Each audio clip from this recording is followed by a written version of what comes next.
आता मी राजघाट येथे इंदिरा गांधीच्या समाधीवर आलेलो आहे आणि ही इंदिरा गांधींची समाधी आहे।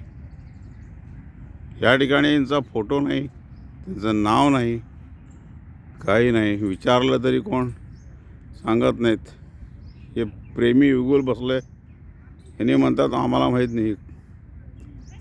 त्यामुळे नेमक्या काही व्यवस्था अशा नाही आहेत समजावं अशा। ही इंदिरा गांधी समाधी रविवार मार्च 3, 2024।